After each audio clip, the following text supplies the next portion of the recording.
This is Gene DeLisio with a WDLB WOSQ sports interview. One of the all-time greats in Marshfield Tiger sports history is Charlie Aslakson, who competed in several sports for Marshfield High School between 1958 and 1961 and remains Marshfield High School's career boys basketball scoring leader with 1,170 points during his Tiger basketball career. Charlie was inducted into the Marshfield Tiger Athletic Hall of Fame back in 2006. We had the chance at that time to visit with him to recap his Marshfield Tiger athletic career.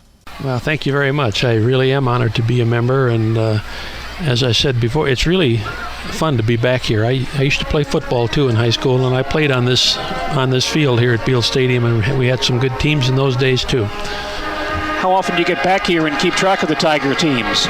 Well, I follow them in the paper. My brother Ron still lives here, so we get back and forth, and my dad just passed away about 3 weeks ago, so I've been back and forth a lot in the last month or two, but it's not very far from Green Bay where I live, so it's fun to get back. No, I'm sure it is. Charlie, as we mentioned, you had a great career. You talked about football, and we know your great football stats as a quarterback for this Tiger football team, a great basketball player as well, that school's all-time boys basketball leading scorer. You competed in baseball and track as well. As you look back on your Tiger career, any highlights, any things that really stand out in your mind?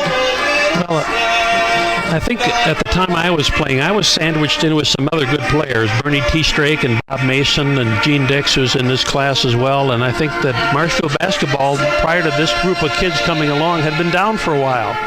And I think this was the start of a rebirth in Marshfield basketball. Chuck Turner was our head coach. And I know that shortly after I graduated, they started to win heavily. So I feel like we were the beginning of that phase. Tell us about Chuck Turner and the impact he had on the basketball program when he arrived here. Well, he's a very, very influential guy in my life. It's hard to talk about him without realizing he coached me in track and basketball. He forced me to do some things early in my career that I wasn't really comfortable doing, but I found out that with that opportunity, I grew pretty quickly as a player. He put a lot of confidence in me, and made it pretty hard to let him down. Yeah, and you had some tremendous talent as well. Tell us about some of those guys you played with and what they meant to your team's success. Well, I think you know, Gene, that basketball was played differently than it's played today. We scored more.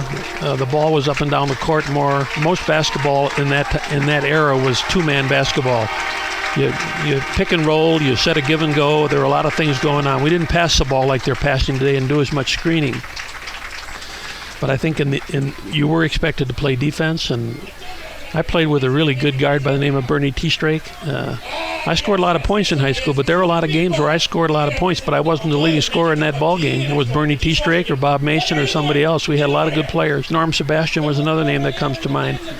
And we spread the ball around a lot. But we're all expected to do everything. Play defense, score, block out, run the fast break, and that's how Coach Turner taught us to play. Must have been a real exciting team to watch, because you mentioned some really outstanding individuals there. Must have been a fun time to play. It was a fun time to play, and I think, as I said, in that era, there was a time where I know we won 5 or 6 or 7 games in a row, and that hadn't been done for a decade, maybe 2 decades, and it was fun to be a part of that. Fans started to come back out to watch us play. I recall that this is not your team, but probably the team after you graduated, which I think won 18 games when I think Bob Mason was a senior the next year. And that team won about 11 or 12 in a row at one time. And a team we had in the early 90s, I think maybe Gordy Sisson's first team, came close to eclipsing that mark, or may have done so. And I had a chance to call Coach Turner and get his reaction to that. And he was such a wonderful gentleman to speak with us and give us some of his reflections about Tiger basketball back in your era. He's a wonderful guy, and it's interesting that he ended up in Brookfield Central, where my oldest son Matt is now a teacher and coach. So they were able to connect at the end of his career. He was a track coach and cross-country coach for many years after leaving Marshfield. But as Gene Dix and I were talking earlier tonight, he was influential in our lives. I don't know where any of us would be where we were without his coaching. He was tough on us, and he expected the best out of us. But he never ever during a ball game said, let's set up a play. We ran our offense, and whoever the ball came to shot it. It was a fun time in playing basketball. And you had so many great athletes on that team, you probably couldn't do that. There was really nobody you had to hide on teams like that, were there? It was very difficult, and as I said, we ran the ball up and down the floor. We fast broke a lot, and the teams we played fast broke a lot. So a typical score in our era was 73-71, 82-83. We played a lot of close games, and we were at the brink of breaking through in those years. If we go back and look at the scores, we lost some close ball games. The difference between being 10-10 and 15-5 is maybe 10 points total in the whole year. You mentioned, we talked about your basketball, Charlie. For people who know you as a name or a name in the record book, tell us what your game was like. If they went out to see Charlie Aslakson play, what kind of a ball player were you? Well, I'm left-handed. There weren't many left-handers in those days, and I drove to the basket a lot, but I could shoot from outside. I think there's a record that's not in the record book, but that's a pretty unique record. In 3 consecutive games, I made a half-court shot to go into halftime, and there were no three-point shots in those days. So we played a lot of pick and roll. So there were a lot of layups, there were a lot of jump shots, but I was a good corner shooter. I was a good free thrower. So if I got fouled, I made usually about 75 to 90% of my free throws. Now I should ask you, if you're a good corner shooter, what effect did Purdy Jim have on your game? You had to learn how to play there. There were a lot of teams that came in there that didn't realize that if you shot from the very deep corner, your ball was going to strike the overhang. So I only lived 2 blocks from Purdy Gym when I was growing up, so I was down there every Saturday morning in the days when some of the teachers were going down to open up the gym. So I learned very quickly where that spot was. Well, we're talking about basketball, but as you mentioned, Charlie, you were a standout in other sports, most notably football. You played quarterback on the football team. Any football memories you have for us? Well, when I was a junior, D.C. Everest at that time was a powerhouse, and Gene Dix was one of the halfbacks on that team. Rick Beebe was a fullback, and Tom Kresge was a halfback, and we went up to Everest and beat them at their own place, 13-7. I'll never forget that ball game because Dix caught a 56-yard pass from me right near the end of the fourth quarter to win that game. Mm-hmm. And you had some pretty good talent on those football teams too, I'm sure. We did. We were just talking. Gene and I were talking about it earlier. Rick Beebe was a fullback. He was only about 5'8", but it was like trying to tackle a fire hydrant. And Tom Kresge was on one of those ball clubs that he could run, and we had some. Bernie T-Strake was a halfback too, and he could run. We had some big kids, but in those days, I marvel at seeing 85 or 90 kids on this team. We probably had 40 kids who would dress out for the year in those days. It was a different level, I'm sure. It was. What about your coach there, Bob King? Well, Bob was a tough guy too, but a true gentleman. We learned a lot from going to school here. I'll probably say this again tomorrow night, but academically and athletically, I was prepared for life when I left here. Marshfield's a great place to be from. We had great teachers. The schools were run well. Russ Knapp was the principal at that time. Bob King was a history teacher, but he had the most respect from anybody. These were very, very good people.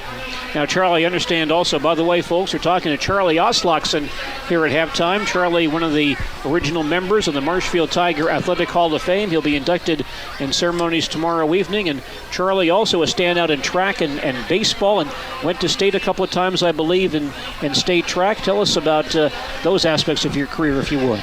Well, it's interesting. I never ran or won a hurdle race till I was a senior because I was running behind Eugene Dix, who was a state champion in both the highs and the lows.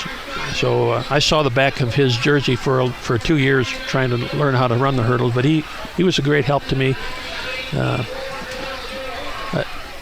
If you look back at the record, Gene, we dominated the Valley in those days. We won the conference championship every year I was in high school. And again, if you start with the Gene Dix and you're going to win 3 or 4 events, get a first place in 4 events, you got a pretty good start on a track meet. So you went from here down to UW-Madison, had a good career down there also.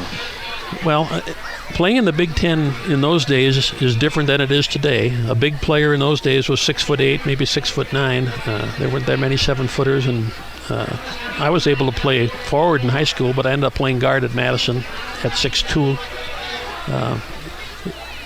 Those were some heady days, too. Wisconsin beat Ohio State, #1 ranked team in the country back in 1960.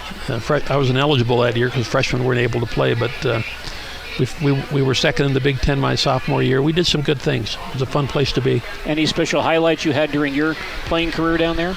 Well, there were a couple games where things came down to the wire against Marquette. I had a couple key roles and scored some points and defended their toughest player and won some games there. And I also had a half court, almost a 3/4 court shot made against me when Bob Cousy was coaching Boston College, and they won the game by a point. John Austin hit one from about 70 feet at the Milwaukee Arena in the Marquette Classic. Okay, and you went on to do some coaching also, and were a mainstay on Dave Buss's staff at Green Bay for a number of years, I understand. I spent 11 years with Dave, and those of you who know him know that he was a phenomenally successful coach at that level. We played in 2 Division II national championship games, and I don't know his record exactly, but he won probably 75% of the games we coached there together. Green Bay was just starting out on the basketball trail back then. What was it like to be building a program like that? Well, we were fortunate. We had an administration that backed us, and we had 12 scholarships to hand out every year.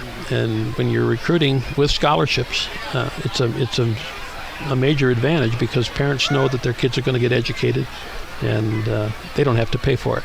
So we were able to pick and choose some pretty good players, and we were blessed also in the area that we lived in, that we were able to recruit a lot of local kids. They brought a lot of people into the stands. That's great. Charlie, what have you been doing since then, since you got out of coaching? Well, I retired in 1981, and I've been managing director for Northwestern Mutual in Green Bay for the last 25 years, but I'm getting close to the end of that now, too, as I'll be 63 in about 10 days, so I'm getting near retirement. Now, you and Ron ever go one-on-one anymore? No, Ron's a great shooter, always was, and that's all I am now, too. My knees would not allow me to do much running. Well, I know you eclipsed Ron in most of the record books, except for those drop kicks that he made during the football season. He still talks about those from time to time. Right.